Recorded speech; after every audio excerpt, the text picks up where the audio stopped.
புதுச்சேரியில் சாலை விரிவாக்க பணிக்கு எதிர்ப்பு தெரிவித்து பொதுமக்கள் குழிக்குள் இறங்கி போராட்டத்தில் ஈடுபட்டனர். இது பற்றிய மேலும் விவரங்களை எமது செய்தியாளர் எழில்குமார் வழங்க கேட்கலாம். வணக்கம் எழில்குமார், தற்போது பொதுமக்கள் வைக்கக்கூடிய கோரிக்கை என்னவாக இருக்கிறது? கள தகவல்களை பதிவு பண்ணுங்க.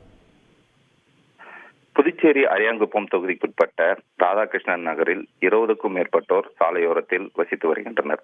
இந்நிலையில் அப்பகுதியில் சாலை விரிவாக்க பணியை பொதுப்பணித்துறையானது மேற்கொள்ள உள்ளது.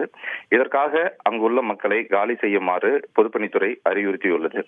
மேலும் சாலையோரத்தில் வசிக்கும் அவர்களை அப்புறப்படுத்துவதற்கு எதிர்ப்பு தெரிவித்தும் தங்களுக்கு பட்டா வழங்க வேண்டும் என கோரி அப்பகுதியைச் சார்ந்தவர்கள் கடந்த வாரம் மாவட்ட ஆட்சியரை சந்தித்து மனு அளித்தனர். மனு அளித்தும் எந்த ஒரு நடவடிக்கை எடுக்கவில்லை என கோரி இன்றைய தினம் அப்பகுதியில் வசிக்கும் மக்கள் குழி தோண்டி அடியில் இறங்கி ஜீவ சமாதி அடையும் நூதன போராட்டத்தில் ஈடுபட்டனர். இதனைத் தொடர்ந்து சம்பவ இடத்திற்கு வந்த போலீசார் போராட்டத்தில் ஈடுபட்டவர்களிடம் பேச்சுவார்த்தை நடத்தினர்.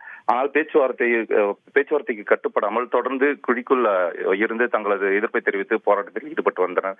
இதனையடுத்து அங்கு பாதுகாப்பு பணியில் இருந்த போலீசார் அவர்களை அப்புறப்படுத்த குழியில் இருந்து மேலே ஏறி அப்புறப்படுத்த முயற்சித்தனர். ஆனால் அவர்கள் தொடர்ந்து அங்கேயே இருந்ததன் காரணமாக போலீசார் வலுக்கட்டாயமாக குழிக்குள் இருந்து அவர்களை மேலே ஏற்றினர். இதன் காரணமாக அவர்கள் கடுமையான வாக்குவாதத்தில் ஈடுபட்டனர்.